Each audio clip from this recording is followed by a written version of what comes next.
Hey, welcome back to the Christmas vlog. I mean the Movie Quips vlog.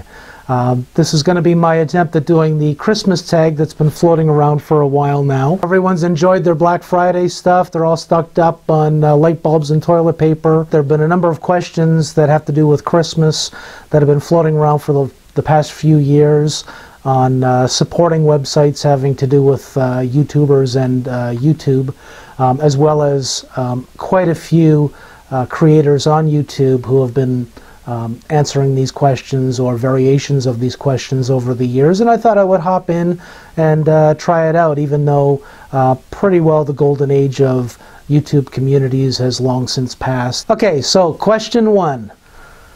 What is your favorite Christmas movie? I'd like to say that I only have one, but because I've seen so many movies, it's really difficult to kind of say there is one definitive movie that I always want to watch every Christmas. There's normally two or three. So in ascending order, number 3 is Gremlins from 1984.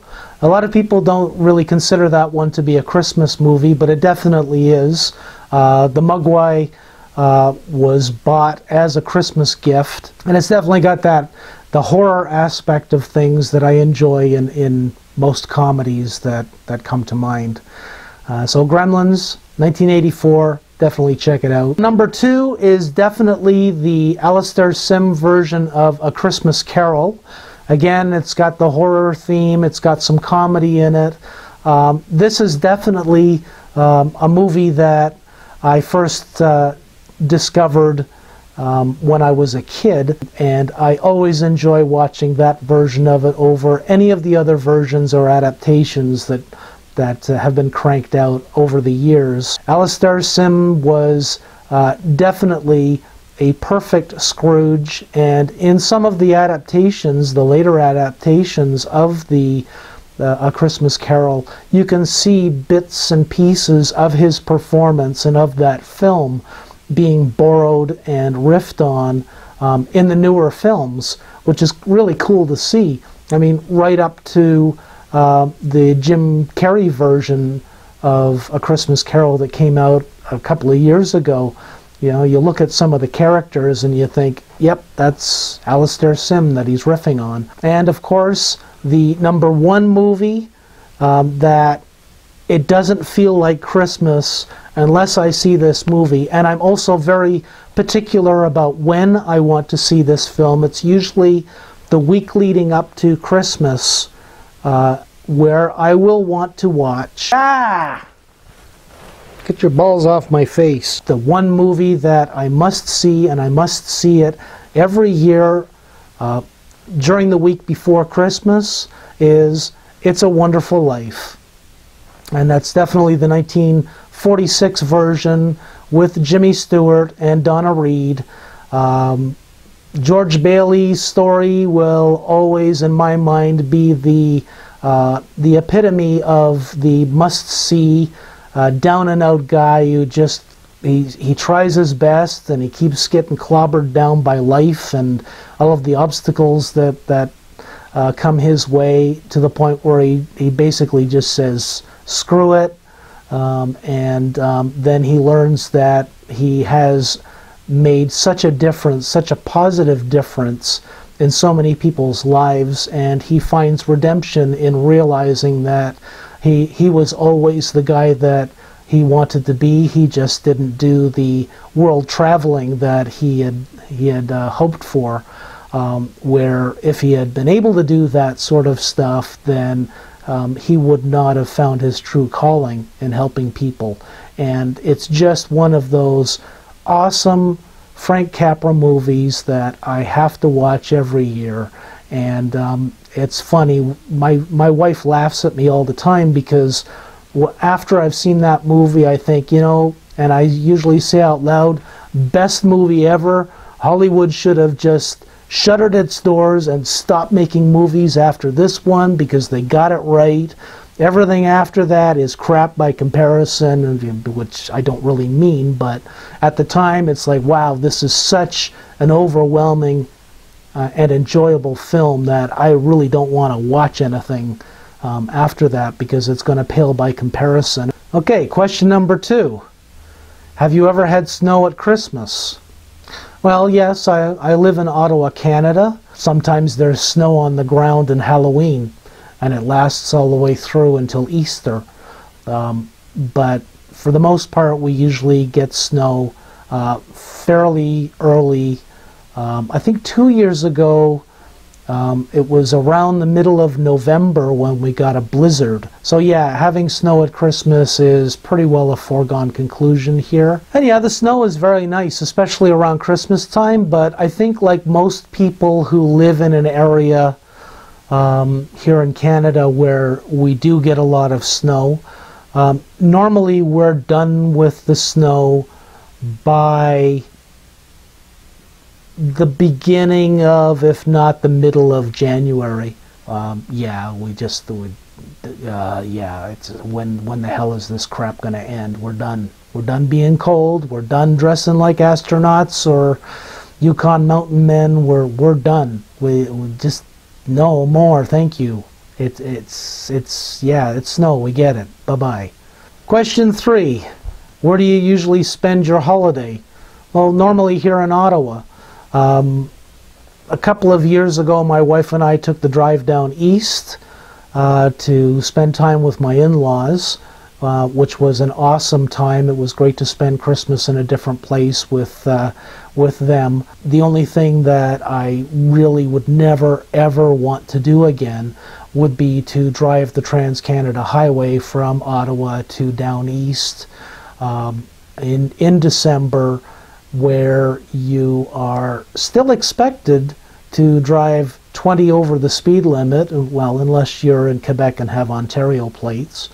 But for the most part, yeah, it was a white-knuckle, terrifying drive through blizzards, through hail, through wet snow. There was freezing rain, and then of course the Trans-Canada Highway itself. If you've never been on the Trans-Canada Highway, there are parts of it that are amazing, 3 and 4 lanes, beautiful pavement. And then there are other parts where it's like a back road. You think you've made a wrong turn or taken an off-ramp and didn't notice because you're on this narrow piece of crapple that looks like it hasn't been touched by any sort of construction crew in the last 50 years, and you're wondering, why the hell am I suddenly on this roller coaster where people have not actually bothered to, make it a road that is safe. You're going up hills, and then you're going down at 45-degree angles. You really don't want to suffer from vertigo when you're taking the Trans-Canada Highway through some of those stretches. Thank God down east, most of the Trans-Canada Highway has deer fences and moose fences. It's not just a bunch of signs that tell you to be careful of the moose. The signs themselves are hilarious because in most cases, the illustration has the moose being 3 or 4 times bigger than the car. But in the wintertime, with all of the curves and all of the weirdness that goes on, and then the crapple, the weather, it's gorgeous to see, but I do not ever want to drive that stretch again in the wintertime, where, like I said, especially locals still expect you to drive 20 over, where you're already doing 100. And yeah, no thank you. This is all black ice, buddy, and the blizzard is going this way, and you're trying to go that way, and there's a big truck over here, and you're boxed in because there's another one down there, and he's throwing slush at you, and you're trying to clear, and then of course everyone wants to go that 20 over. So yeah. Incidentally, any Americans who are coming up to Canada who think that we're a country of meek people, I challenge any of you to drive our highway at or below the speed limit, because I promise you that sorry will not be one of the words you hear being yelled at you from the cars that are blasting past you 20 or 30 over. So but yeah, it was a great time down east, and probably one of the most memorable Christmases that I've had. But for the most part, I just spend Christmas at home with my wife, and we have a pretty low-key Christmas here, and it's enjoyable without a lot of mess or fuss, and best of all, without a lot of cleanup afterwards. You know, probably my best childhood memory of Christmas would be when my mother and I went overseas to spend time with relatives in Scotland, and that was a blast to spend time there, really being involved in the events of the culture during the festive season, and seeing how similar as well as how different those traditions are. And for me, it was also kind of cool to see, okay, well, that's why every Christmas my mother insisted that we do this. That's why we have these particular types of treats and snacks as opposed to what everyone else seems to want to have. It all came from her heritage, and I still feel blessed that I was able to experience that with relatives at a fairly early age. I keep bumping this tree. Hopefully it's not moving around too much. Quit shaking your balls. Question 4. What is your favorite Christmas song? My favorite Christmas song for the longest time has been the Huron Carol. It's an old Canadian song that was written by a Jesuit missionary in the 17th century, which sounds really pretentious, but I like the sound of the song and always have. 'Twas in the moon of winter time when all the birds had fled, that mighty Gitche Manitou sent angel choirs instead. Question 5. Do you open any presents on Christmas Eve? Well, when I was a kid, yeah. I was allowed to open one gift on Christmas Eve, and then the rest of the gifts I wasn't allowed to open until Christmas Day morning, after everybody was up, after everyone had had their breakfast, after everyone had showered and cleaned up and gotten dressed. Then the camera had to come out, and at that time there was a Polaroid one-step that was brought out. Lots of film cartridges had been bought for it, and then of course, yeah, the pictures would be taken. As I got older, I think it became a case where some of the photos that I think I've seen of me opening presents, I'm still in my pajamas. So I guess maybe when I was very young and just this insanely crazy kid at Christmas time, where I would probably be that kid who would be waking people up at 5 o'clock in the morning after everybody had been up until fairly late the night before, putting up decorations, finishing wrapping presents, that sort of thing. I'd be bouncing on the bed trying to get everybody up. My childhood sounds so sad, but hey, I mean, we're not talking about last year. It was a completely different time than now. I mean, I was a kid during the era of lawn darts. So, yeah, you know, a lot of us went through quite a bit in order to make it to adulthood, including some of the crazy-ass gifts that we'd get at Christmas time. All of these toys that were basically developed to kill us. Okay, so question 6. Can you name all of Santa's reindeer? No, I don't think I can. Dancer? No. Dasher, Prancer, Donner, Blitzen, Comet,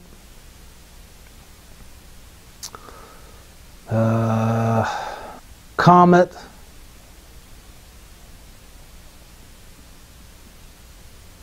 no. Dancer, no wait, I don't know, Banana? Wow. Of all the names, that would be the name that I don't remember, is Vixen? Wow. I'm so married.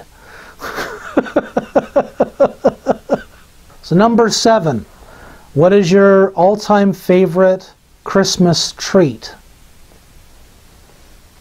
I'd say that it's a toss-up between shortbread or fruitcake. Yeah, I actually like fruitcake. I enjoy the nuttiness of it. I enjoy, but it's got to be the absolute cheapest fruitcake that you can find in the grocery store with that awful slab of the fondant or whatever it is. I think it's fondant that's on there, but it's like a solid slab of it that's on top of this preservative packed conglomeration of various unnameable and forgotten fruits and nuts, and everything is caramelized and it's overly sweet, and it's got these little toxic green blobs in there that you're never really sure, is that fungus that's been growing on this thing, or is it some kind of leftover thing from the 50s that they just kind of put in there because they don't know what to do with it anymore? Is it a piece of green jello? Is it snot? What is that? But then you bite into it and go, that's sweet and tasty. So I guess it might not be snot after all. And shortbread, which kind of harkens back to the heritage that I was talking about earlier, spending time with relatives in Scotland and the things that my family would do here at Christmas time, including shortbread. And when I say shortbread, I do not mean shortbread cookies. Shortbread cookies are an abomination, the simplest of recipes ever. All it is water, flour, butter. You just put it together, you knead it with your fingers, you get in there, you're kneading it, you flatten it out on a baking sheet, you throw it in the oven, bake it until it's golden brown, you pull it out afterwards, you sprinkle a dusting of granulated sugar on top of it, you let it cool, you cut it up, you may put some patterns in there if you want to, you may use different shapes and cut them out to make them seem like cookies, but I actually prefer it if you just take a knife and cut it into rectangular shapes, and you just eat it. And when it's done properly, it is absolutely incredible. It's flaky inside, it's got that buttery flavor.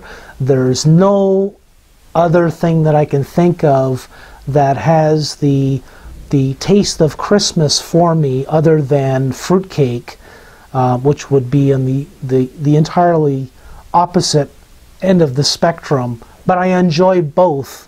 You know, just give me a big plate of proper shortbread and the worst possible grocery store fruitcake that you can find with that, and it's got to have that slab of fondant on it that's been crusting away in the back corner of the storage shed wherever they keep all of the fruitcake during the rest of the year, and you bring it out and you kind of warm it up a bit so that it still at least seems as though it's edible. But yeah, that would definitely be a toss-up between those two. Okay, so question number 8, which will be the last question. Thank God, I'm sure some of you are saying. The last question, question number 8, is if you could only give a gift to one person, who would that person be? That one person would be my wife, because it f***ing well better be my wife. You know, I like being married to her, and I want to keep that going. At this stage of the game, it really is only me and my wife. My parents died a while ago. If I did have a little bit of cash left over, or if I was able to give one other person a gift, then it would be my mother-in-law, because, well, you know, self-preservation. So thank you very much for checking out this vlog, and thank you very much for the people who came up with these questions. I grabbed them from various locations around the web, as well as on YouTube, and I saw that a lot of people were having fun with them, and I hope that you had fun with them. I certainly enjoyed answering some of these questions, if for no other reason than it lets you get to know me a little bit better, and as well as enjoying some content that's a little bit different than what I've been doing lately. Thank you. Cheers.